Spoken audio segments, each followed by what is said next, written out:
Assalamu alaikum, peace and blessings. You're tuned in to the Sajdah Saturday Morning Coffee Talks, where we talk about life, love, and business.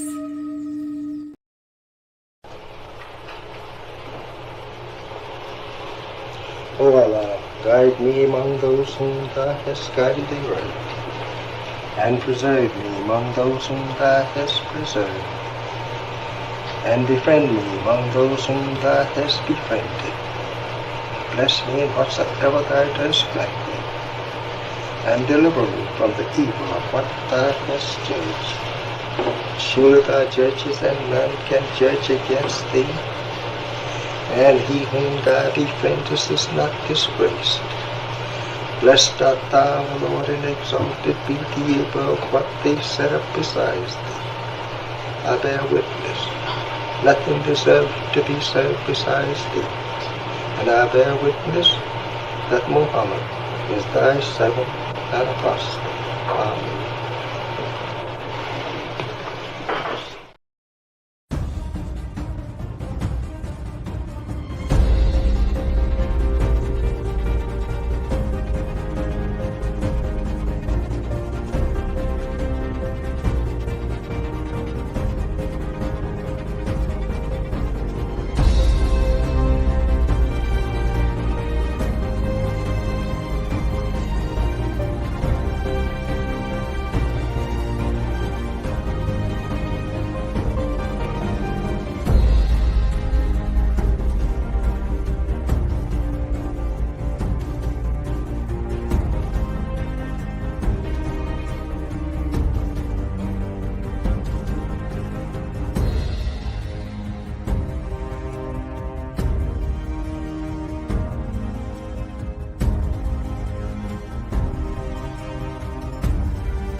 Assalamu alaikum, family. How are you all? Ramadan Mubarak. I hope your fast is going well. We are in day 20. So we're moving along. It seemed to go fast to me. It was pretty smooth and pretty good. The time has changed because now the sunrise is somewhere around 6:30, and then it extends now to sunset around 7:12, 7:15. So the day has expanded on us, but it's okay.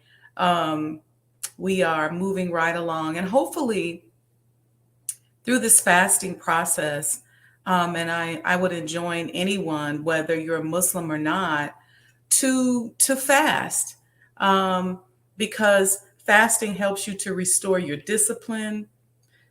Of course, there's all kind of health benefits, but in terms of discipline, it helps you restore that, helps you to get closer to Allah, especially when you fast and pray and use that time to go deeper into your spirituality. And listen, when you start fasting, stuff start firing off and things start happening. So you have to be you have to remember that too as well. Okay. Before we started, I don't know if you guys saw that we're having a Bitcoin auction for the commemorative Elijah coin on the digital blockchain. And just email me if you want the link in order to go out there and bid. You can email me at, I didn't put the link up here. I'll put it up at the end. I'll find it. But there's a link where you can go out there and bid for the Bitcoin. And I want to just say this to you all, because a lot of people are, they don't really understand what we mean by Bitcoin and investments and things like that. As the world economy begins to change and the structure of the system begins to adjust, using other tools and techniques to preserve money, to preserve history, to preserve value is what we have to be open to. Okay? Because what's starting to happen is just taking your money and sitting it in a bank account is not the way to preserve wealth. And we can go into all of those reasons, but you have to find other ways to preserve wealth. Of course, real estate has always been a good one, and it still continues to be a good one. But utilizing some of the other tools, some people invest in certain types of insurance policies. Some people have investment accounts. Some people invest in the blockchain. So this is just one of those kinds of tools. I just want to talk about something today that's a subject that just kept coming up, that's surrounded around the knowledge of self, accepting our own and being ourselves. When the Honorable Elijah Muhammad gave us that instruction in the 30s and 40s, and it became really popularized in the 60s. A lot of people from slavery didn't understand what the X meant. We didn't know that our last name was not our name. So we heard that instruction, accept your own and be yourself. And we said, okay, I get it. I'm going to be so-and-so X and so-and-so X. And we got that. We got real excited, and movement came behind it, because we kind of just reduced it to a name, right? And we all know the origin of our last names, or our slave names, really are handed down from slavery, where as a captured and kidnapped person, you took the name of the person that owned you. So if Mr. Jenkins purchased you off the auction block, you would have become so-and-so Jenkins, or woman Jenkins, or if they gave you a name, that's fine. You might have been Nettie Jenkins. If Mr. Jenkins then, 5 years down the line, sold you to Mr. Franklin, then you went from Nettie Jenkins to Nettie Franklin. Okay? And then let's say Mr. Franklin used you as collateral for a loan, and the bank repossessed his property and his cattle and his slaves and his horses and the land and the crops. And then you went to the bank, and then after the bank, somebody came to the bank sale or the fire sale and purchased you, and he was Mr. Garrison. Then you became Nettie Garrison. So this is why in the Nation of Islam we put the X for the unknown, because we don't know and didn't know, because so much of our history and who we are was erased. And so sometimes we take a lot of pride in, yeah, I'm a Jackson, I'm a Jenkins, I'm a Johnson, but that's really just your slave master's name. That's the one who owned you. So sometimes we think, oh yeah, it's a Johnson, I'm related, but all the Johnsons ain't related, because they was moving the slaves around, they were trading them. So I just want to give that as an example. So we latched onto that really strongly in the 60s. And the Honorable Elijah Muhammad also taught us our identity, and he taught us the white man's identity. Okay? Some of us embraced that, some of us didn't. Okay? Now, fast forward, a lot of us have kind of thrown away the science of that teaching. And here's why. Because when that became popularized and that began to wake us up, just those little facts that I taught you about the ownership in your last name woke us up to a reality and made us to believe a lot of other things that, or disbelieve a lot of other things that we have been taught during slavery, to realize, wow, this was a complete manipulation and a propaganda. So what happened? The powers that be created more propaganda. And what they started to do and continue to do was to erase our history. And in erasing our history, there's a warfare concept called unpersoning someone. So they would unperson any of our people who didn't agree with them. Maybe you were a great inventor. See, the ideology was that Black people were slaves and we were the property of someone else. And even our intellectual capacity should be owned and controlled by someone else. So you had Black people who were quote unquote free Black people who invented things, who created things. But because that being that inventor and that creator went against the grain of the ideology that existed in the world, you then were unpersoned. And why would you be unpersoned? You would be unpersoned so that your patent or your contribution or whatever it was that you gave that you had of value could be taken from you, and nobody moving forward would even think anything about it. We're just learning about different people. I used to always make a joke, like whoever invented the potato chip must have been the devil because it's so addictive. Come to find out, a Black man invented the potato chip, but he had been unpersoned for so long. He was erased and removed from history. Not just him, but so many of our political figures, so many of our inventors, so many of the great Black people. I always talk about the Chicago Renaissance and Chicago's first century and the contribution that Chicago played to the Great Migration and the establishment of what we know today as pop culture has been unpersoned and erased. Most of us don't know who Annie Malone is. We don't know. So in addition sometimes to unpersoning you, because they had another concept they came up with, reperson. So they would repackage the person or reperson you. So maybe you were this kind of person, and then they would come out with a propaganda or a history that they would write, that they would attach to you, that had remnants of who you were, but wasn't all the way who you are.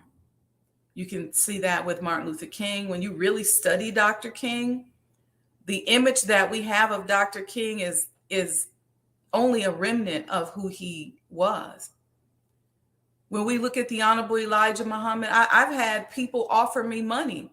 They said, well, we're just going to repackage him. And I said, no, I'm going to just endure the pain and struggle this out, because what I'm not going to do is sell out. I'm not putting that legacy on my family that I was the sellout. Nah, not happening. So when we talk about accepting our own and being ourselves, we have to know who we are and whose we are. And it's so easy to get manipulated and negotiated out of who we are, because there's oftentimes a reward attached to allowing ourselves to either be unpersoned or repersoned. So if they say, well, we're going to just repackage you, sometimes we go, okay, that makes sense. And I think one of the most beautiful things that a lot of the brothers in the early days of hip hop, especially in the 90s, who came up out the streets and just said, I'm going to be myself, because they couldn't get a deal. That really was a blessing. They couldn't get distribution. So in the 90s, they came out wearing their fatigues like No Limit and like, look, I'm a soldier. And they were just being themselves. What that did was that ushered in a new way of thinking and a new way of being. It's a direct offshoot to the Honorable Elijah Muhammad teaching us to accept our own and be ourselves. So what we did was we said, okay, you won't let us in. We're going to be ourselves.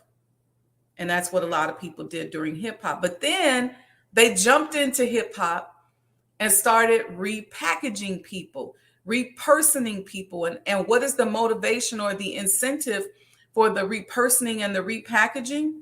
It's money. It's money. So they say, you know what? If you dressed like this, instead of the way you dress right now, which obviously you like, instead of being yourself, dress the way I want you to dress. And then I'll reward you with a contract or with money. And a lot of us thought, I can either struggle or take the money. And so a lot of us opted for the money. We let go of ourselves. We sold out our soul in exchange for the reward that somebody who wants to own and control us and continue that mindset of slavery. See, we have a whole system that has been set up based on those predatory behaviors. Here's another way that we ignore the concept of accept our own and be ourselves. As I always quote the great Tom Burrell, who said in his book, Brainwashed, that the brain washed has now become the brain washer. Okay.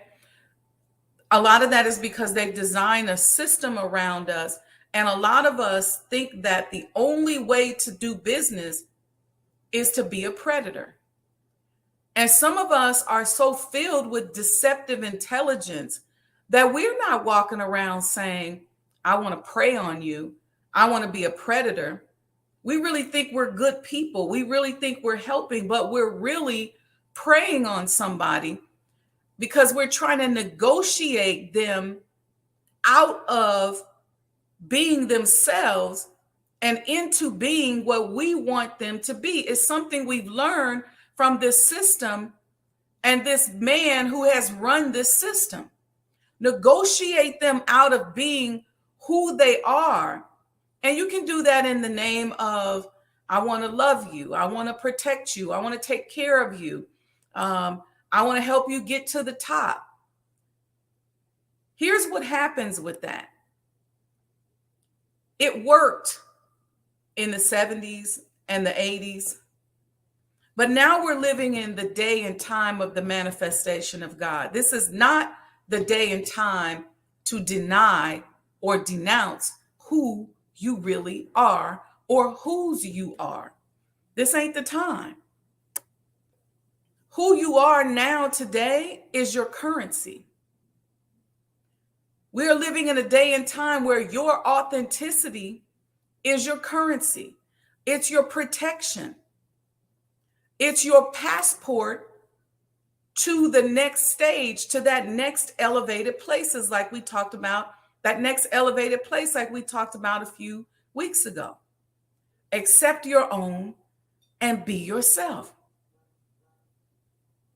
Now you see all kind of movements out here adopting that principle. This is an interesting thing about the Honorable Elijah Muhammad and what he teaches us. What he teaches us and what he taught us directly in the 50s, 60s, 70s, and what he teaches us through the Honorable Minister Louis Farrakhan. There's principles and a way, a process involved in those teachings. And what people do is they unperson him and repackage it. So they unperson him by writing him away, writing him out as the deliverer or the author of it, and say, and they'll contribute a quote from the Honorable Elijah Muhammad to Malcolm X, or a quote from the Honorable Elijah Muhammad to Muhammad Ali, or anybody.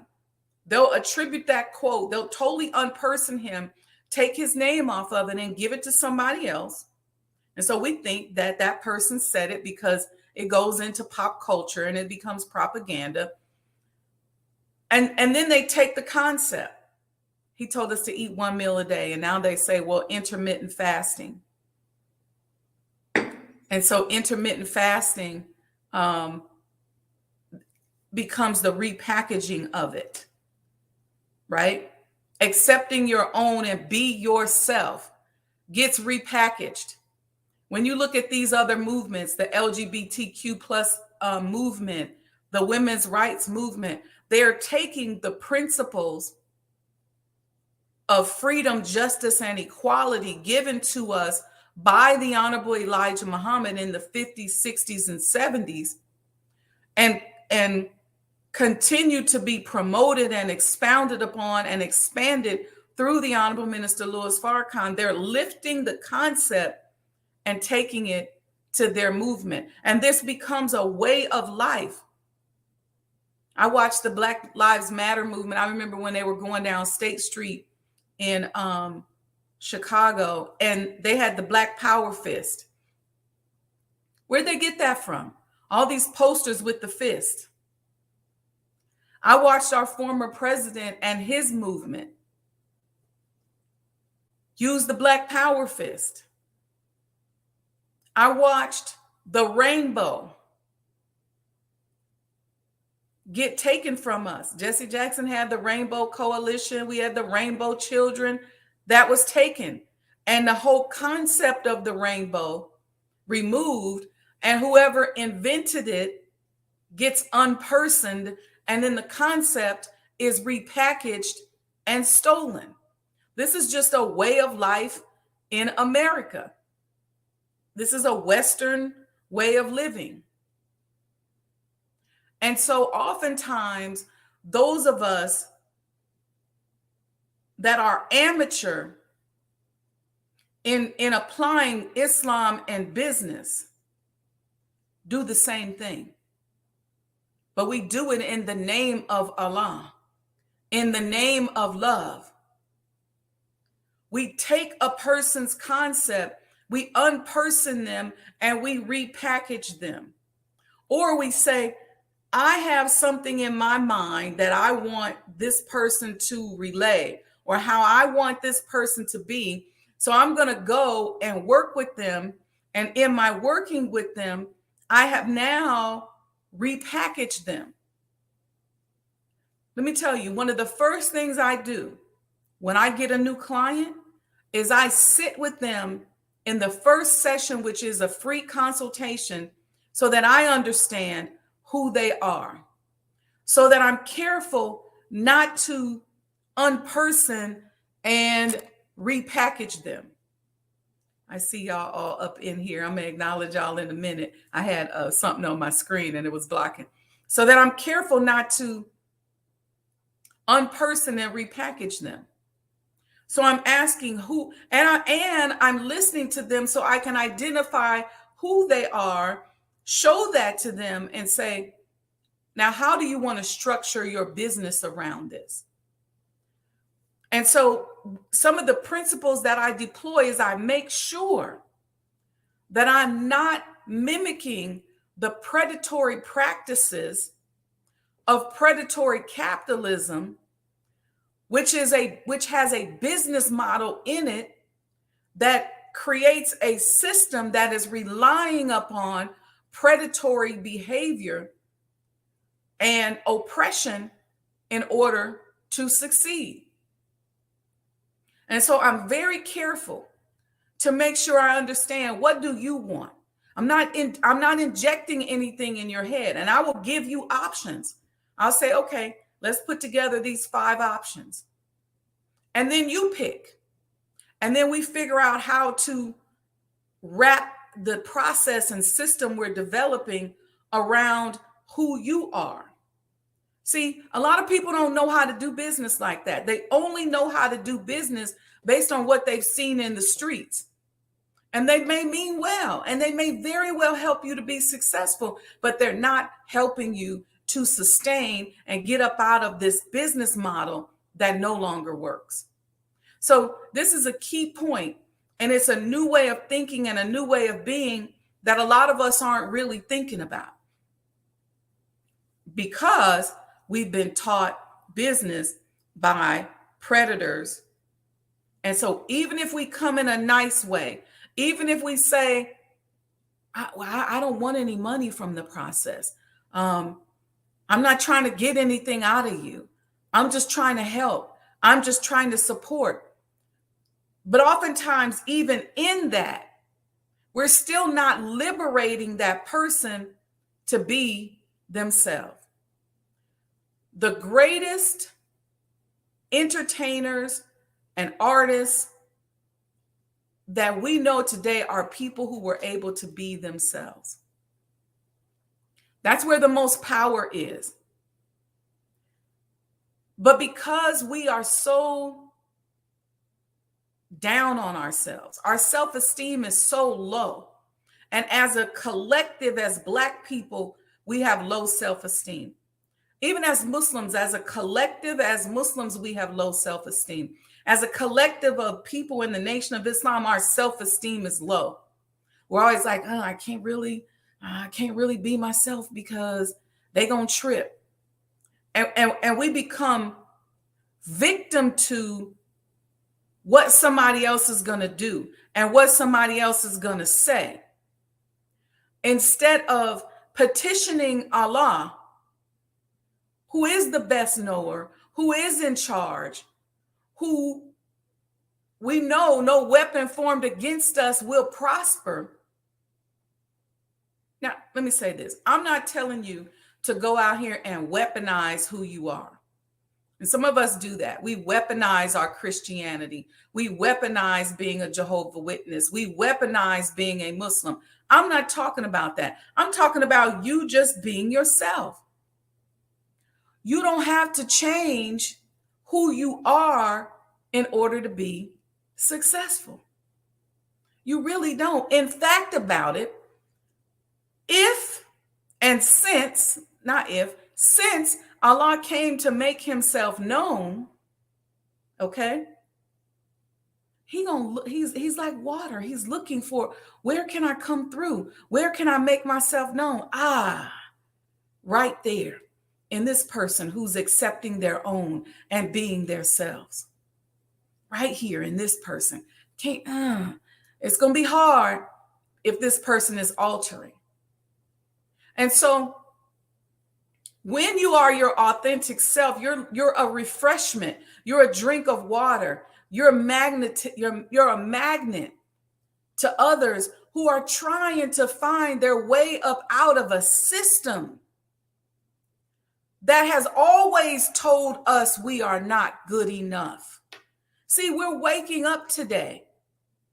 We are in a system that has always said, the minute they kidnapped us, they said, we're going to unperson you. And we're going to reperson you into who we want you to be. And so there's always been that tug inside of us. Even when we forgot who we are, who we were, there was something inside of us, deep inside of our solar plexus that said, I'm different. I'm better than this. I can do more. I can do better. This is why during Reconstruction, right after slavery, we did better as a people, economically, spiritually, than we have at any other time throughout history. We own more land. We have more businesses. We invented stuff. We had our own cities. They had to burn them down and destroy them because they said, oh, shoot, they're accepting their own and being their selves. So when people see you being yourself and just being who you are, there's something inside of them that starts to churn. Something right here in the solar plex that starts to churn. And they don't know what it is, but it feels good. And so when they look at you, when they hear you talk, when they do business with you, when they listen to your music, when they read your writings, when they just watch you move throughout the world, there's something about you that makes them get attracted to you, that makes them go, huh? And so you become this magnet because now Allah can use you as a beacon and a torchlight to those who are waking up. So accepting your own and being yourself is deeper. And we have to be keen on that. I'm so keen on that it irritates a lot of people. You all can only imagine, for me, in building the Honorable Elijah Muhammad House Museums, I get a lot of people who come to me and say, you should do this. And why don't you do that? Most of the talk about me is people who go, well, she's stupid. She shouldn't have did that, or she should be doing this. And if I was her, I would do this or that. It ain't about what you want to do. It's about what Allah is downloading into me to do. So even when somebody tells me an idea and my conscious mind, my ego state may say, that sounds good, I take it back in prayer. And I say, let me sit with this, Allah. What you think? How should I be? How should I move? Or does this make sense? And then he lets me know why. Because I understand that in doing what I am doing and being myself as I'm doing it, accepting my own and being myself, accepting my assignment and working to walk in purpose with that assignment, that I'm showing some other people, I'm waking some folks up. It's some folks out here where their solar plexus is churning, their pineal gland is turning, the crust is coming off of it. And it's starting to wake them up. Don't see when you pay attention to this pop culture world, they got us worried about what somebody else doing, what somebody else thinking. Don't worry about if somebody else got 1 million followers. Just do what Allah is calling you to come out and do on your podcast or in your art form. I can't even tell you. I've been blogging. I started off audio blogging in 2000, somewhere like 7 or 8. And then later I started video blogging. I was on radio. I cannot tell you how many blessings have come out of me doing this with you now every Saturday and every Thursday. It used to be every Sunday night I used to do it. I cannot tell you the blessings that I have received because by stepping out here and telling my story and sharing with you what Allah has deposited in me, sharing you my experiences, I just get a high knowing that in some way I may be blessing you. And I ask for support for the network, and I asked you to Cash App because the platform costs money and all of that. But I was doing it when I had to just talk on the phone and you had to call into a conference call to listen. but I've met so many amazing people and business partners right here doing this. So I'm encouraging us all to accept your own and be yourself. And I will say this, I have to give credit to my parents, specifically my mother, because my mother was adamant growing up that we would not be followers. In our house, you got a whooping for two things: lying and being a follower. So you had to figure out how to be yourself. Some of you all heard me say how sometimes I look back at pictures and I'm like, Mom, why you let me dress like this? She's like, you just wanted to be yourself and I was going to let you. Now, sometimes during school photos, she would fix me up. I see the photo and I remember her fixing me up like, no, wear this jacket. You're going to get your hair done like this. But I would do all kind of stuff, cut my hair, and I was just doing stuff. But I'm grateful for that because that helped me build the muscle to do what I'm doing today. It helped me build the muscle that gave me the stamina to endure long-term projects. When most people fall off and run out of oxygen, and we become so accustomed to allowing ideas to die that it's just like a normal thing. It's like breathing. Oh yeah, I started that, but it died. And so that's another thing that I try to guard against in my businesses. I may get an assistant or a friend or a partner, and I just noticed that something we're working on, they ain't doing it no more, or they'll do it if I'm reminding them. And that's okay because I get it that a lot of us don't have the muscle to endure. We like to settle into a groove that'll bring us a certain amount of money, bring us a certain amount of attention, bring us back to that space where we're owned by somebody else. Where, a lot of us own our businesses and we have our own independent businesses, but we act like we still work for somebody. A lot of people can't own their own business because they can't work for themselves. Because this little principle right here, accepting your own and being yourself, this is where your creativity comes. This is where your authenticity comes from. This is where you will invent and develop something that is unique to you that will sustain you and your family for generations. But the minute you stop being yourself, the minute you stop being that beacon of hope for others who are waking up, you start cutting off your revenue. You start cutting off your blessings.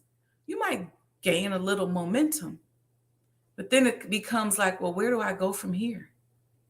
So the next time somebody tells you they want to repackage you, or you notice that somebody's been unperson, repost. Repost these things that you see about inventors. Study your history, because once your history is taken away from you, you can be manipulated because you have no legs to stand on. You have no reference. As the Honorable Elijah Muhammad said, history is the best at rewarding its researcher. See, now you don't know what they did in the past. You can't see patterns. I'm always looking at patterns and I say, man, this is the same playbook. When I see people running scams, I recognize the scam because I recognize the playbook. When I see people thinking a certain way, I recognize the manipulation because I recognize the playbook. I see you doing to them what you was trying to do to me, or maybe what you did to me. I'm paying attention because I'm a student of history. So don't let them unperson your family members. Don't let them unperson you by first going, let's repackage you. Let me repackage you. Let me change you up. And again, it's a process that a lot of people deploy.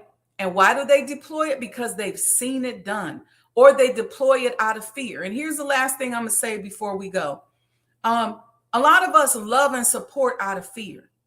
That's another thing that I work on in business. It's one of the reasons why certain industries I don't really do anymore.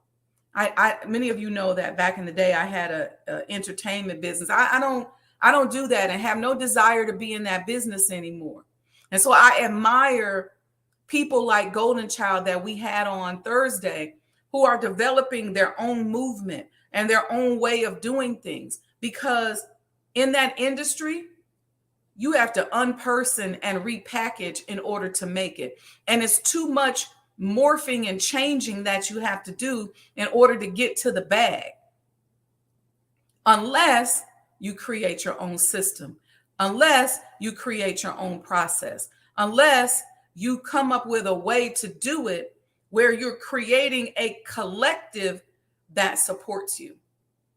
And when you look at somebody like this brother, don't let me tell you something. The Nation of Islam and the Muslims are very, very powerful. Conscious people are very powerful. We've never monetized our power. So those of us that love righteousness, that can unite under a flag of righteousness, of being decent, whether we be Christian or Muslim or Buddhist or whatever, we've never really monetized our power. It's usually just ratchetness that gets monetized.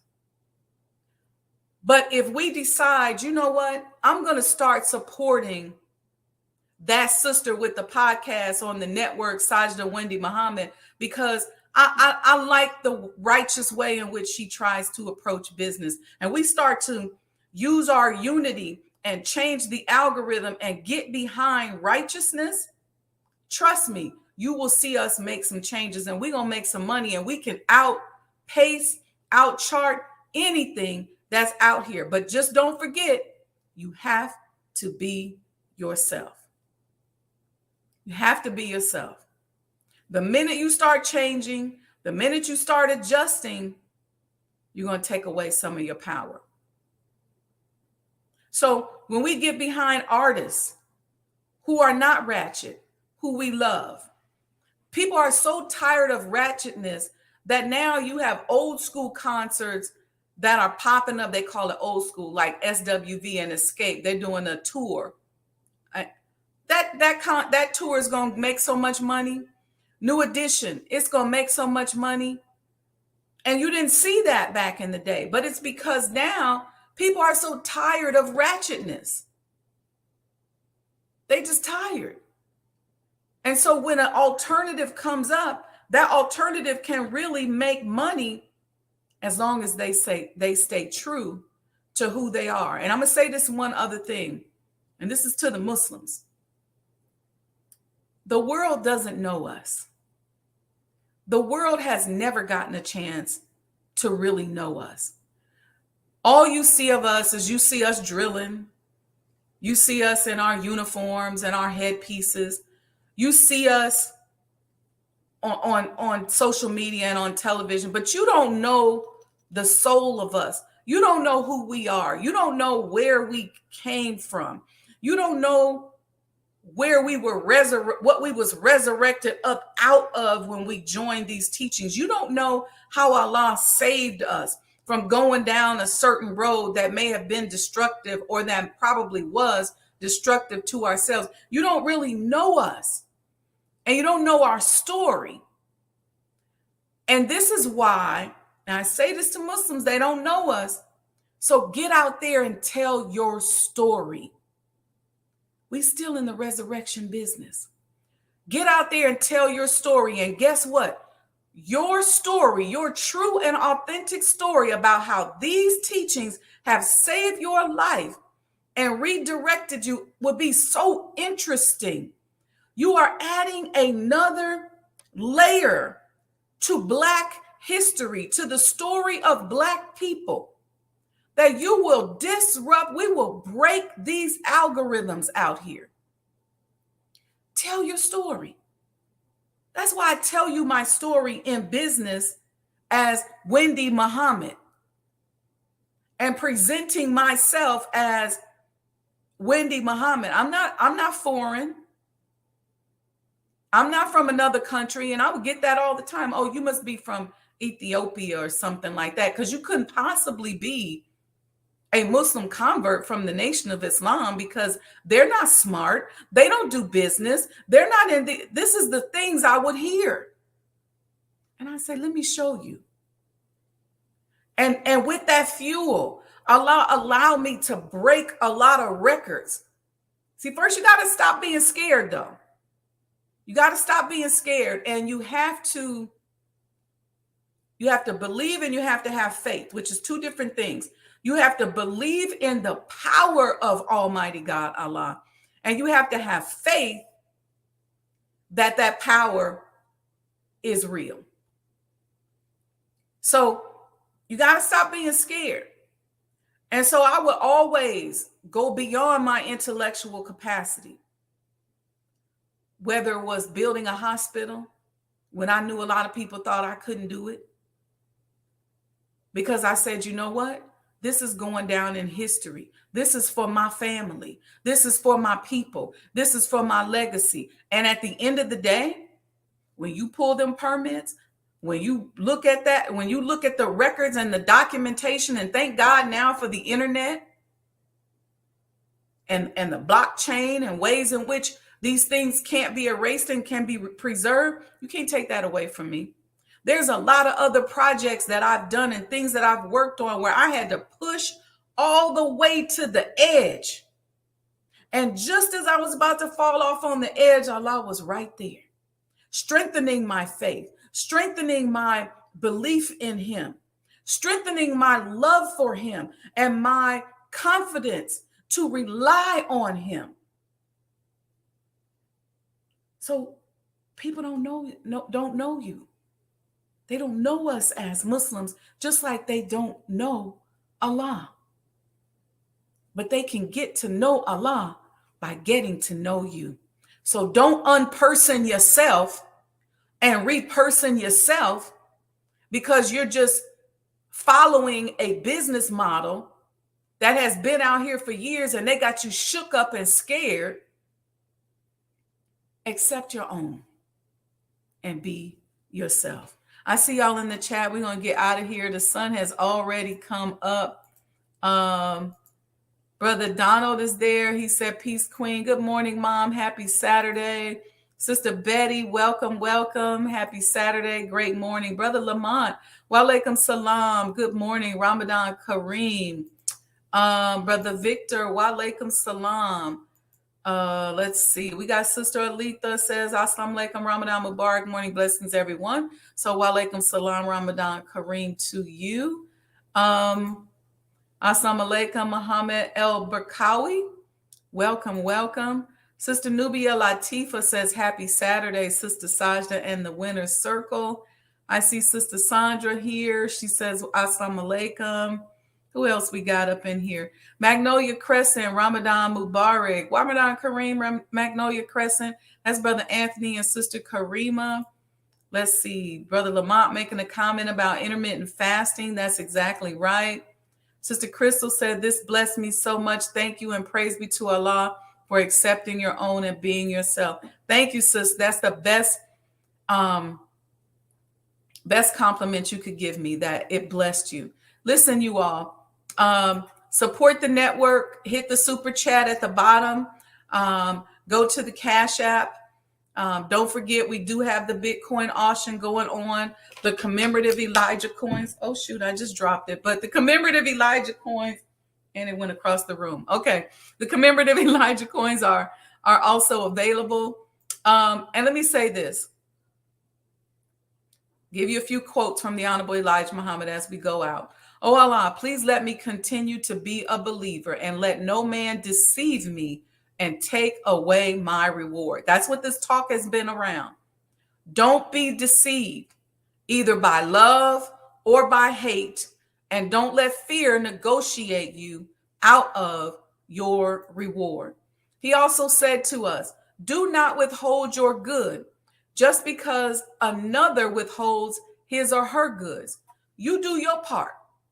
You accept your own. You be yourself. You support. Don't look around and go, I know I'm supposed to be supporting Black businesses. I really want to support Sister Sajdah. Let me look and see if anybody else is supporting her. Let me wait. Let me wait till this afternoon and ask around. Be your own person. See, that's what my mama taught me. Be your own person. Stand up for what you believe in and what you desire makes sense in your heart. Because guess what? That desire in your heart is Allah encouraging you to accept your own and be yourself. And let's see, we do this one? Yeah, we did that one.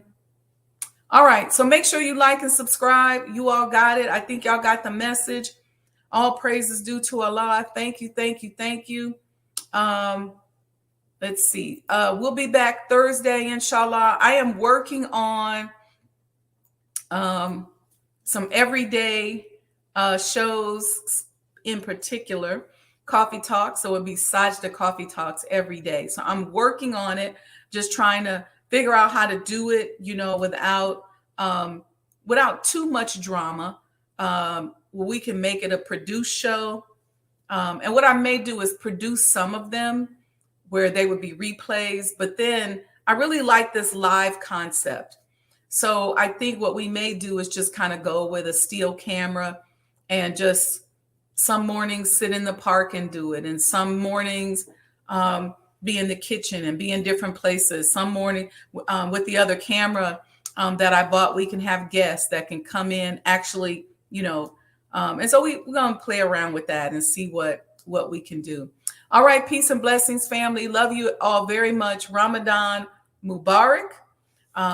Make this fast your best fast and the best Ramadan yet. And jump on. You can email me if you want to purchase a commemorative Elijah coin, or if you want to know how to bid in the Elijah Coin 20 Bitcoin auction.